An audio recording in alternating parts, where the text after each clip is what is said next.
Knowledge express, જાણકારીની speed. નમસ્તે, હું પ્રાધ્યાપક શિરીષ કુલકર્ણી, વડોદરાની મહારાજા સયાજીરાવ યુનિવર્સિટીની ફેકલ્ટી ઓફ કોમર્સમાં department of accounting and financial મેનેજમેન્ટમાં હું પ્રોફેસર અને હેડ રહ્યો. બાદમાં સરદાર પટેલ યુનિવર્સિટીમાં સરકારે મને વાઇસ ચાન્સલર તરીકે નિમણૂક આપી. અત્યારે ગુજરાત ન્યૂઝમાં પ્રકાશભાઈ વર્માના કારણે હું દર્શકોની સામે છું.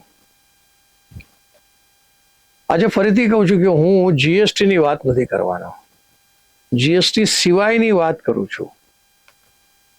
તો પછી શાની?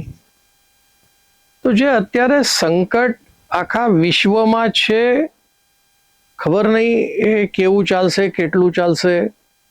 આજે પાછું ટ્રમ્પે કીધું છે કે ઇઝરાયલ અને ઈરાનની વચ્ચે 8 દિવસ સુધી હજી યુદ્ધ નહીં થવું જોઈએ એવું સમાધાન થયું, એટલે પાછા ધડાકા નહીં થાય.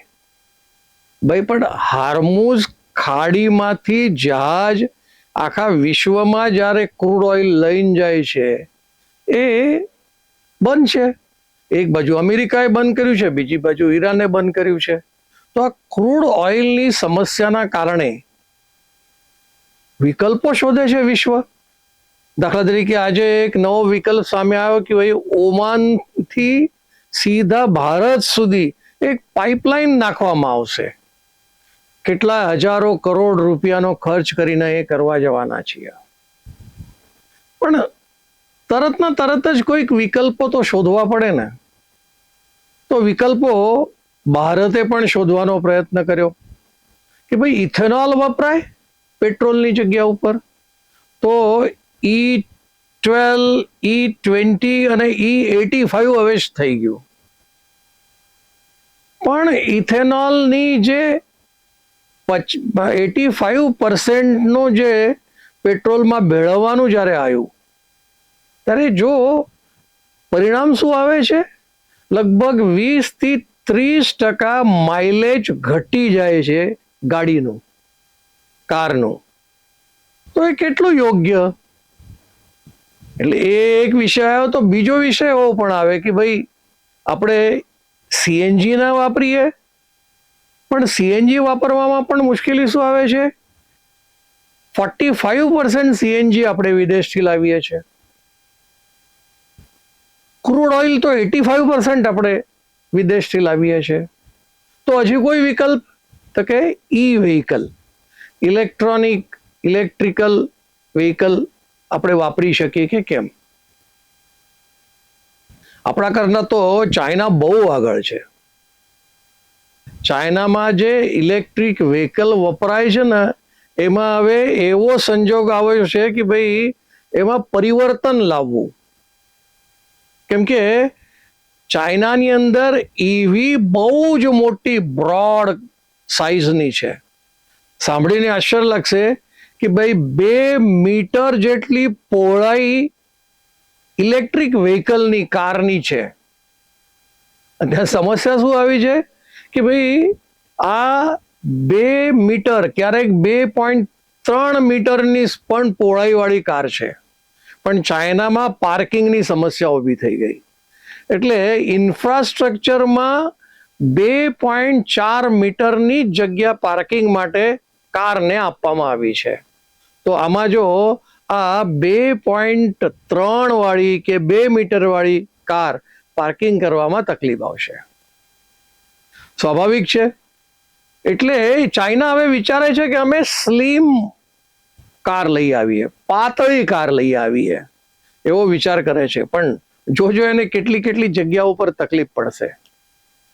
એમની જે ઇલેક્ટ્રિક કાર છે ને, આશ્ચર્ય લાગશે, જે મેં તો સાંભળ્યું નહોતું કે 1000 કિલોમીટર એક સાથે એક જ ચાર્જિંગ વખતે એમની કાર ચાલી શકે છે.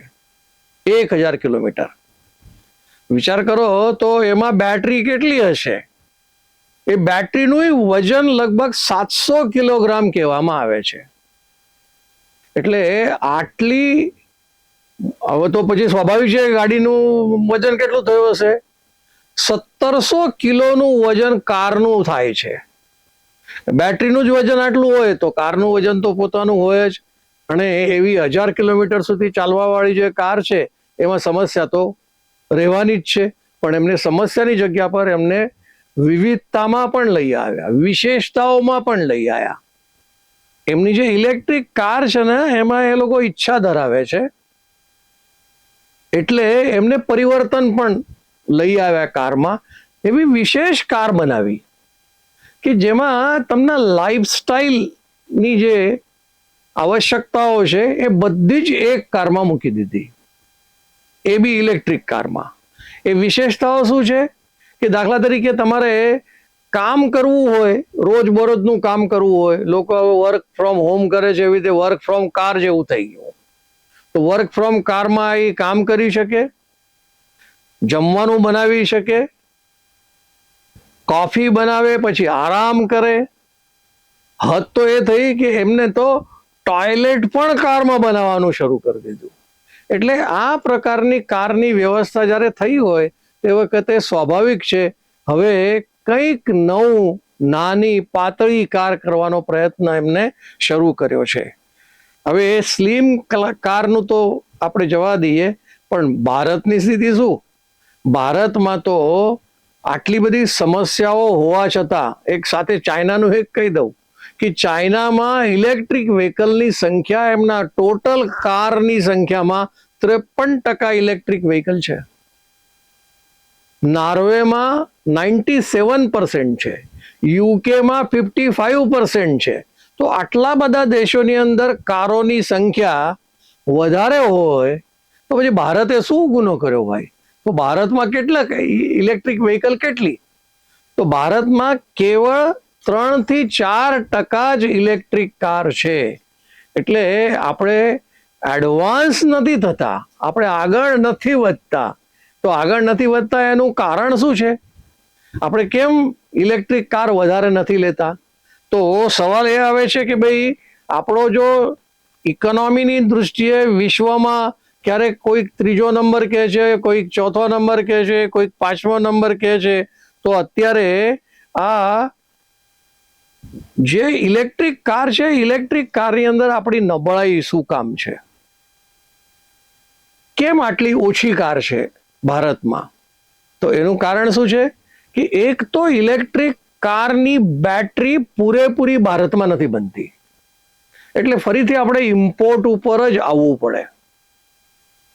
એટલે એના કારણે ઇલેક્ટ્રિક કારની કિંમત વધારે છે. હવે નવી ફેશન શરૂ થઈ ગઈ. મોટર કાર બનાવતી કંપનીઓ, ઓટોમેકર્સ, એ લોકો હવે નવી જાહેરાતો કરે છે કે ભાઈ કાર તો ખાલી 4-4.5 લાખની છે. દાખલા તરીકે ટિયાગો કાર જે કહે છે ને ટાટા, એ જાહેરાત કરે છે 4,69,000 ઇલેક્ટ્રિક કાર લઈ જાઓ. ઇલેક્ટ્રિક કાર તો કોઈ 10 લાખની નીચે મળતી જ નથી. તો આ 4,69,000 કરીને લોકો આમ વિચારે છે કે ભાઈ આટલી સસ્તી છે તો શું કામ નહીં લેવાની? પછી એ કહે છે કે ભાઈ બેટરી તમને રેન્ટમાં મળશે, એટલે બેટરીના પૈસા જુદા અને કારના પૈસા જુદા. આ પ્રકારની જ્યારે સ્થિતિ હોય ત્યારે આપણને એમ લાગે કે ભાઈ કારની કિંમત, ઇલેક્ટ્રિક કારની સાથે બેટરીની કિંમત વધુ હોવાના કારણે સાદી પેટ્રોલ કાર તમે લેવા જાઓ ને તો તમને 5-7 લાખ રૂપિયામાં તો આરામથી મળી જાય. પણ જો 10-10 લાખ, 12-12 લાખ એની કાર છે નેક્સોન કરીને, એકદમ હાઈ વેલ્યુ વાળું, તો એ લગભગ 18-20 લાખ રૂપિયા જેટલી કાર થઈ જાય છે. તો જ્યારે વધુ કિંમત હોય ત્યારે ખર્ચ કરવાની માનસિકતા લોકોની ઓછી હોય છે. એટલા માટે એ ઇલેક્ટ્રિક કાર પસંદ નથી કરતા. એટલા માટે ભારતના રસ્તા ઉપર ઇલેક્ટ્રિક કાર આપણને બહુ જ ઓછી જોવા મળે છે. એક કારણ આ એક જ નથી. તમે ઇલેક્ટ્રિક કાર લીધી, અહીંથી પૂના જવાનું છે, તો પૂના જતી વખતે કેટલા કિલોમીટર થયા અને તમારી પાસે જે કાર છે એ એક વખત ચાર્જ કર્યા પછી કેટલા કિલોમીટર સુધી ચાલે છે? એટલે રસ્તામાં અટવાઈ જાય તો એના માટેની સુવિધા હોવી જોઈએ કે રસ્તામાં જેમ પેટ્રોલ પંપ છે જ્યાં તમને ડીઝલ મળે છે. ગુજરાતમાં તો CNGના પંપો એટલા બધા છે કે સીએનજીની કોઈ સમસ્યા નથી. પણ ઇલેક્ટ્રિક કારનું આવું ચાર્જિંગ સ્ટેશન છે? કદાચ મોટા મોટા શહેરોની અંદર ચાર્જિંગ સ્ટેશનો છે, પણ હાઈવે ઉપર એટલા છે કે કેમ? દાખલા તરીકે હમણાં એક્સપ્રેસ હાઈવે ચાલે છે દિલ્હીથી મુંબઈ. આટલા લાંબા હાઈવેની અંદર આપણે વડોદરાથી મુંબઈ જતા હોય ને તો એક પણ જગ્યાએ કોઈ ચાર્જિંગ સ્ટેશન આજ તક નથી. તો એવી જો ચાર્જિંગ સુવિધા ન હોય તો માણસ રસ્તામાં અટવાઈ તો જાય ને. એટલે ચાર્જિંગની સુવિધા થવી જોઈએ. હજી એક વિષય એવો આવ્યો છે કે ભાઈ આ તો આશ્ચર્યની વાત છે, આપણે ઘરે ચાર્જિંગ કરતા હોઈએ ને તો કેટલીક કાર એવી છે કે 16-17 કલાકમાં એનું ફૂલ ચાર્જ થાય છે. કેટલીક કારો એવી છે કે જેને 12-13 કલાક ચાર્જિંગ લાગે છે ઘરે. પછી સોલર વાળું હોય તો વધારે લાગે, સોલર વગરનું હોય તો ઓછો સમય લાગે. એમાં પાછું 50-60 હજાર રૂપિયાનું તમે એક ફાસ્ટ ચાર્જિંગ લઈ આવો તો 7 કલાકમાં થઈ જાય. એટલે ચાર્જિંગમાં જે સમય જાય છે એ સમય પણ લોકોને નડે છે કે ભાઈ આ ઇલેક્ટ્રિક કાર લઈને આપણે પસ્તાવતા તો નહીં થતા. એટલા માટે એની સુવિધા આપણી પાસે નથી. એક બીજો વિષય, દાખલા તરીકે જો ડીઝલની કાર અથવા પેટ્રોલની કાર તમે 3-4 વર્ષ વાપરી પછી લાગે છે નવી નવી કારો આવી છે કે ચલો નાને વેચી કાઢીએ. તો આજે પેટ્રોલની કે ડીઝલની કાર તમારે વેચવાની હોય તો એની રીસેલ વેલ્યુ તમને મળે છે. પણ દાખલા તરીકે ટાટા કેટલાય વર્ષથી 5-7 વર્ષથી ઇલેક્ટ્રિક કાર બનાવે છે. દિલ્હી જેવી શહેરની અંદર તો કેટલી ઇલેક્ટ્રિક કાર ચાલે છે. પણ એ જ ઇલેક્ટ્રિક કાર જો વેચવા જાય, રીસેલ કરવા જાય, જૂની મારુતિમાં તો ટ્રુ વેલ્યુ નામનું એક છે, કાર 24 છે, પણ આ બધા જ જો ઇલેક્ટ્રિક કારને વેચવાનું હોય તો એ વેચવા માટે આપણને એની રીસેલ વેલ્યુ મળશે નહીં. એટલે આ બધા કારણોના કારણે ભારત હંમેશા ઇલેક્ટ્રિક કારમાં બહુ પાછળ રહ્યું છે. એટલે 4% મેક્સિમમ ઇલેક્ટ્રિક કાર ભારતમાં છે. બીજા જો વાહનોની આપણે ચર્ચા કરતા હોઈએ ને તો કેટલો ખર્ચ થાય છે આ ઇલેક્ટ્રિક કારના ટ્રાવેલિંગમાં, કેટલો ખર્ચ થાય? દાખલા તરીકે તમારી જો પેટ્રોલ કાર તમે જુઓ તો 1 લીટર પેટ્રોલની અંદર વધુમાં વધુ 15 કિલોમીટર કાં તો 20 કિલોમીટર, હવે ક્યારેક કોઈ કહે છે 22-24 કિલોમીટર ચાલશે, હશે કદાચ. પણ પેટ્રોલ પર 1 લીટરમાં ચાલતી કાર આજે 102, 103, 105 રૂપિયા પર લીટર પેટ્રોલ મળે છે. એટલે આટલો ખર્ચો થાય છે.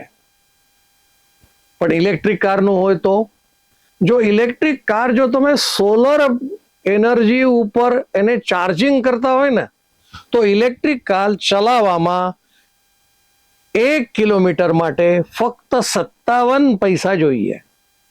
તમે ચાર્જ કરો સોલર પાવર પર તો તમને 57 પૈસા પર કિલોમીટર એટલો ખર્ચો થાય. હવે 57 પૈસા 50 પૈસા આજે દેખાતા નથી. રૂપિયો હવે ઓછો થઈ ગયો છે દેખાતો, કદાચ 2 રૂપિયાની કોઈન દેખાતી હશે. પણ આટલા ઓછા ખર્ચામાં ઇલેક્ટ્રિકની કાર 57 પૈસાની અંદર ચાલી શકે છે. હવે સોલર પાવર છે નહીં સમજો કોઈકના ઘરે, તો ઇલેક્ટ્રિક તો છે, તો એ ઇલેક્ટ્રિકની અંદર 1 રૂપિયા ને 14 પૈસા પર કિલોમીટર આટલો ખર્ચો આ ઇલેક્ટ્રિક કારમાં થાય છે. આપણે થોડી વાર પહેલા સીએનજી કારની વાત કરતા હતા, તો સીએનજી કારમાં 3 રૂપિયા ને 20 પૈસા. હવે આ વધેલી કિંમતનું મેં ગણતરી કરી નથી. હમણાં પાછું આ જે શું કહેવાય સીએનજી ગેસ વાળો જે છે એના પૈસા વધી ગયા છે. એટલે મેં જે ગણતરી કરી હતી તે વખતે 3 રૂપિયા ને 20 પૈસામાં 1 કિલોમીટર સીએનજીની કાર જઈ શકે છે.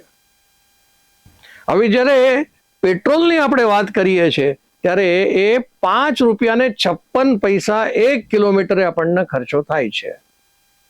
હવે જે નવું આવ્યું ને E85, મેં પહેલા જ કીધું કે ઇથેનોલ ની એનર્જી ઘટી જાય છે પેટ્રોલ કરતા.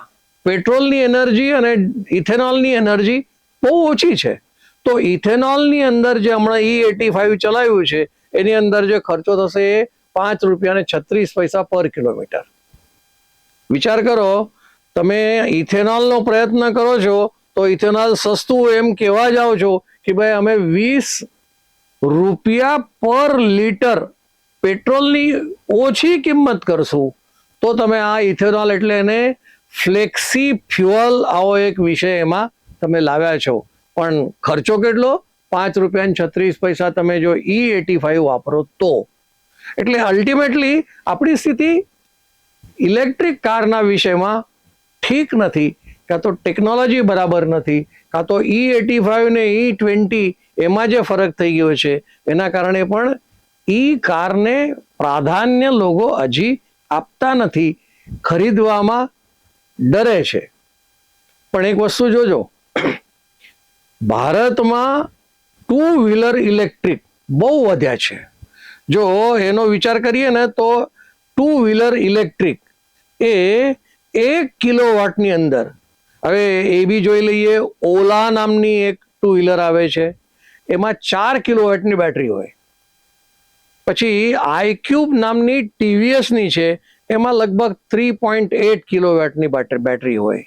બજાજ ચેતક પણ ઇલેક્ટ્રિક વ્હીકલ છે, એમાં પણ 3.5 કિલોવોટની બેટરી છે. આમાં રસ્તા ઉપર જે ચાલતી ગાડીઓ છે ને એમાં ઓલા લગભગ 4% ઓલા છે. જો ગુજરાતની વાત કે વડોદરાની વાત નથી કરતો, સરવાળે ભારતની વાત કરું છું. ભારતમાં સૌથી વધારે ચાલતી 2 વ્હીલર ઇલેક્ટ્રિક છે ને એ આઈક્યુબ છે ટીવીએસની, એ 28% ચાલે છે. આથર કરીને જે ચાલે છે એ પણ સારી છે, 18% જેટલી ગાડીઓ આજે ઇલેક્ટ્રિકની 2 વ્હીલર આથરમાં આપણને જોવા મળે છે. જ્યારે બજાજ ચેતક, આઈક્યુબ પછીનો બીજો નંબર બજાજ ચેતકનો આવે છે, 23% આ બજાજ ચેતકની આવે છે. જો ન્યૂ કાર જો ખરીદાતી હોય તો ભારતના રસ્તા પર નવી કારો આવે, એ કારોમાં પેટ્રોલની 70% કારો ચાલે છે, પછી ડીઝલની 20% ચાલે છે, સીએનજીની 8% ચાલે છે. નવી કારોની વાત કરું છું, નહીં તો સરવાળે તો 4% મેં તમને કીધું જ. પણ ઇલેક્ટ્રિક કાર જો નવી ખરીદાઈ છે રસ્તા પર આવે 1% ખાલી. અને હાઇબ્રિડ કાર છે એ બી 1% જેટલી જ છે. એટલે ફરીથી આપણે જે આપણા ઓટોમોબાઈલ ક્ષેત્રની અંદર ઇલેક્ટ્રિક વાહનો, ઇવન આફ્રિકામાં પણ સારું પર્સન્ટેજ છે, કોરિયામાં સારું પર્સન્ટેજ છે. આફ્રિકામાં તો બહુ જ ઓછું છે, પણ કોરિયામાં વધારે પર્સન્ટેજ છે ઇલેક્ટ્રિક કારનું. તો ભારત દેશ ઇલેક્ટ્રિક કારમાં આટલો બધો પાછળ રહેવાનું કોઈ કારણ નથી. જ્યારે ચાઇના એમનું જૂનું સ્ટ્રક્ચર કારનું હવે બદલવા માંગે છે. 1000 કિલોમીટરનું રેન્જ વાળું જો કોઈ ઇલેક્ટ્રિક કાર ચાઇનામાં ચલાવતા હોય તો આપણે વળી હજી 250-300 રેન્જ વાળી કાર, એમાં પણ અત્યારે આપણી હાલત ખરાબ છે. તો ધીરે ધીરે ભારત સરકારે પણ આ વિષયમાં કંઈક વિચાર કરવો જોઈએ છે. એટલું કહીને હું મારી વાતને વિરામ આપું છું. નોલેજ એક્સપ્રેસ, જાણકારીની સ્પીડ.